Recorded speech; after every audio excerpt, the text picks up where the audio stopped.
छोड़ दो मुझे साहब, मैंने कुछ नहीं किया, मैं बेकसूर हूँ।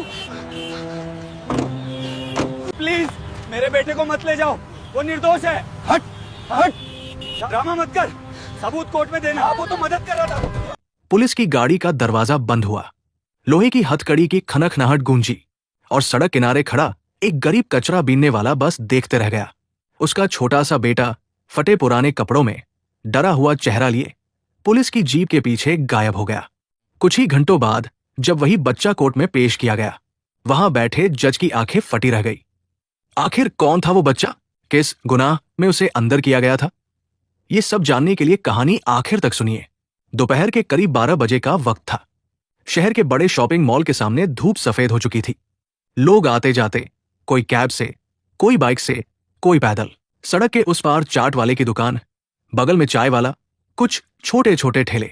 अचानक एक तेज ब्रेक की आवाज आई, चीख, और फिर एक टक्कर।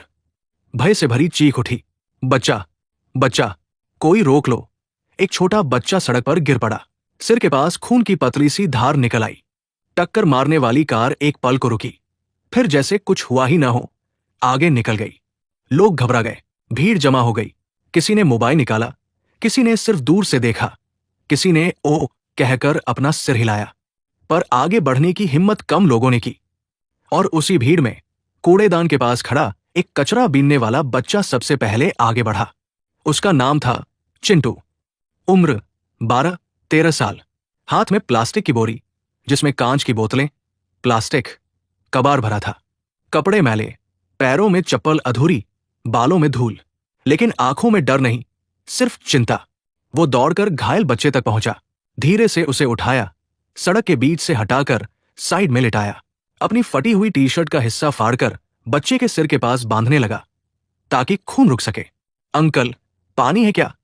उसने आसपास खड़े किसी से पूछा। किसी ने बोतल आगे बढ़ाई। उसने हल्का सा पानी बच्चे के चेहरे पर डाला। भैया, एम्बुलेंस बुलाओ ना।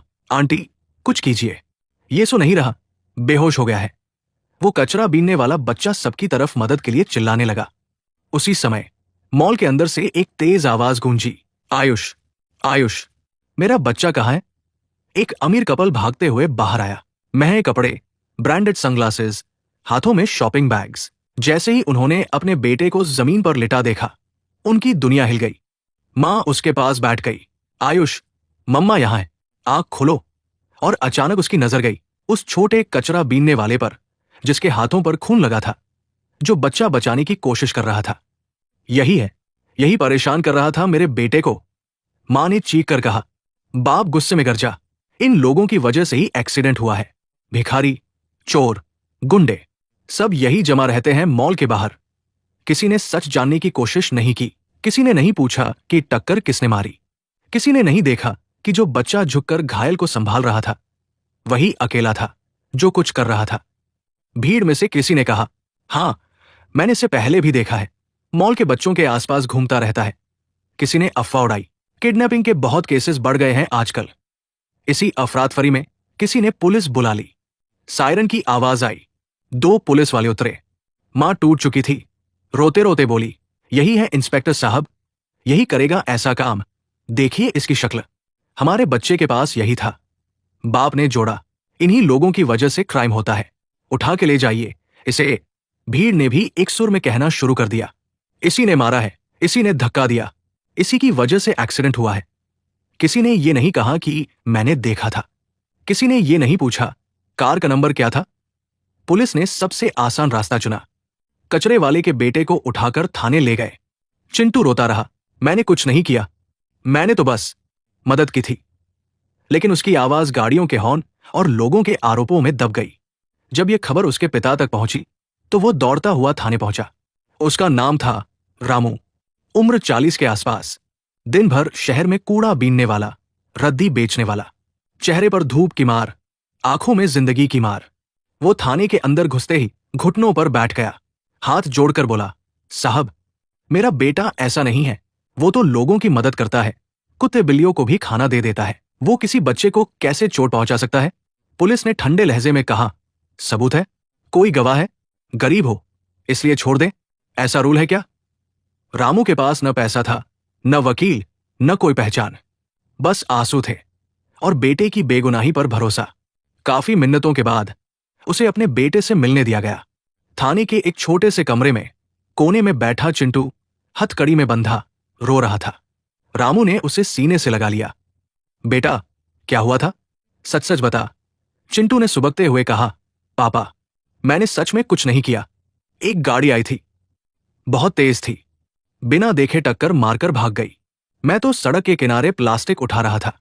जैसे ही बच्चा गिरा, मैं सबसे पहले भाग कर गया, उसे उठाया, सबको आवाज लगाई, लेकिन उसकी आवाज टूट गई। लेकिन सबने मुझे ही चोर बना दिया।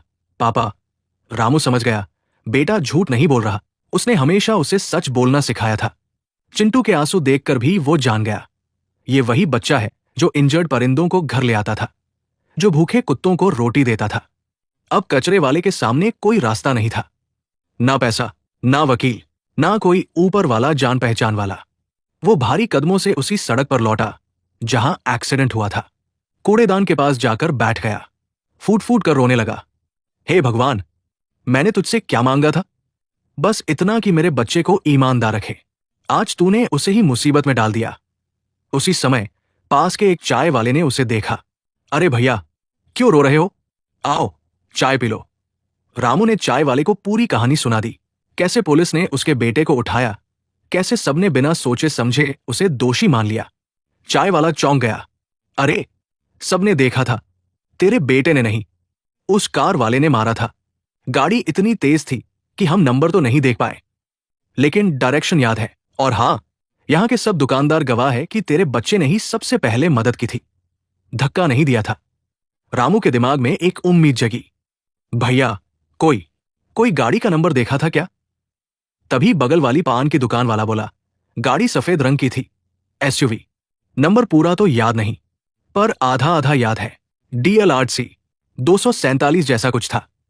और हां, सामने वाला CCTV कैमरा भी है ना, मॉल के गेट पर।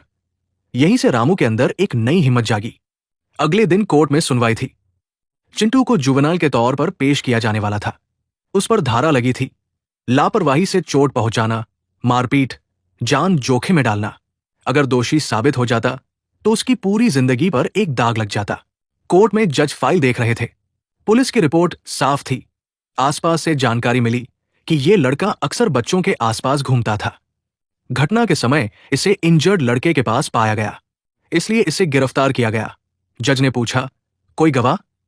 थोड़ा इधर उधर देखा गया। अमीर कपल बैठे थे, मां रो रही थी। जज साहब, हमारे बेटे को बहुत चोट आई है, इस लड़के को सजा मिलनी चाहिए। जज केस खत्म करने ही वाले थे कि तभी दरवाजा खुला। रुकिए जज साहब। पूरा कोर्ट सन। सबकी नजर दरवाजे की ओर। फटे कपड़ों में एक कचरा बीनने वाला रामू अंदर आ रहा था। उसके पीछे 2-3 लोग, चाय वाला, पान वाला, पास की दुकान का मालिक। कई पुलिस वाले गुस्से में बोले, कोर्ट का अपमान है, इसे बाहर निकालो। ये सुनवाई के बीच में कैसे आ सकता है? रामू हाथ जोड़कर बोला, बस एक मौका दीजिए जज साहब, मैं साबित कर सकता हूं, मेरा बेटा निर्दोष है। जज ने उसे ध्यान से देखा। तुम कौन हो? मेरा नाम रामू है, ये लड़का मेरा बेटा है। कल का एक्सीडेंट मैं नहीं देख पाया, लेकिन यहां मौजूद ये सब लोग, सब देखे हुए गवाह हैं। उसने बाहर इशारा किया। एक एक करके दुकानदार अंदर आए। चाय वाला आगे बढ़ा। जज साहब, मैंने देखा था, गाड़ी बहुत फास्ट थी, उसने ब्रेकिंग बिना देखे मारी, बच्चा टकराकर गिरा। ये लड़का, आपके सामने खड़ा आरोपी, इसने सबसे पहले भागकर बच्चे को उठाया था। अगर ये नहीं होता तो खून और ज्यादा बह सकता था। पान वाला बोला, मैंने भी देखा था, ये तो चिल्ला रहा था, कोई एम्बुलेंस बुलाओ। हम सब स्टन थे। गाड़ी वाला भाग गया, ये अकेला वही खड़ा रहा जब तक भीड़ नहीं आई। दूसरे दुकानदार ने कहा, मैंने गाड़ी का नंबर भी नोट किया था। जज साहब, पहले सोच रहा था पुलिस को बताओ, लेकिन उन्होंने हमें सुना ही नहीं, बस बच्चे को पकड़कर ले गए। कोर्ट में सन्नाटा। जज ने भौहें चढ़ाई। आपने पुलिस को पहले क्यों नहीं बताया? दुकानदार बोला, साहब, कोशिश की थी, पर पुलिस वाले ने कहा, हम जानते हैं क्या करना है, तुम अपना काम देखो। फिर हमें धक्का दे दिया गया। अब बात जज के हाथ में थी। उन्होंने तुरंत आदेश दिया, मॉल के सामने वाले CCTV फुटेज मंगवाइए। अभी कुछ देर बाद फुटेज कोर्ट में चलाया गया। सभी ने देखा, सड़क, बच्चा, तेज रफ्तार से आती कार, ब्रेक्स, टक्कर, बच्चा गिरा, कार सेकंड्स में भागी। फिर कुछ ही पलों बाद चिंटू भाग कर आया, बच्चे को उठाया, उसे साइड में लिटाया, लोगों को मदद के लिए पुकारा। कहीं भी ऐसा नहीं दिखा कि चिंटू ने धक्का दिया हो। जज ने फाइल बंद कर दी, गला साफ किया, फिर हथौड़ा उठाकर मेज पर मारा। कचरे वाले का बेटा निर्दोष है। पूरे कोर्ट में एक हल्की सी हलचल हुई। जज ने पुलिस की तरफ देखा, आवाज कड़ी थी। गरीबी को अपराध समझ लिया आपने? फटे कपड़े देखे, कूड़ा बीनते देखा और मान लिया कि वही दोषी होगा। जांच कहाँ थी? सबूत कहाँ थे? गवाहों को सुना क्यों नहीं गया?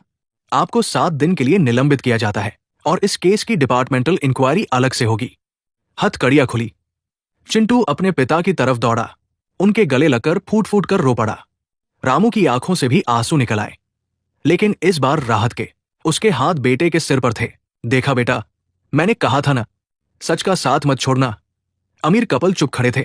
उन्हें भी एहसास हुआ, जिस बच्चे पर उन्होंने उंगली उठाई वो दोषी नहीं, मददगार था। मां ने संकोच से कहा, हमें माफ कर दो। रामू ने बस इतना कहा, भगवान आपको आपका बच्चा ठीक ठाक वापस दे। बस यही काफी है। दोस्तों, ये कहानी सिर्फ एक बच्चे की नहीं है। ये कहानी है उस सिस्टम की जो गरीब को पहले दोषी मान लेता है, जो फटे कपड़ों को अपराध का प्रमाण समझ लेता है, जो बिना जांच के, बिना सुने फैसला सुना देता है। सच अक्सर फटे कपड़ों में खड़ा होता है और इंसाफ तभी मिलता है जब कोई हार नहीं मानता, चाहे वह एक कचरा बीनने वाला ही क्यों न हो, जो अपने बेटे के लिए पूरी दुनिया से लड़ने को तैयार हो जाता है। अगर ये कहानी आपको सोचने पर मजबूर करे तो कमेंट में लिखें, गरीबी गुनाह नहीं है, और चैनल को सब्सक्राइब करना मत भूलिए।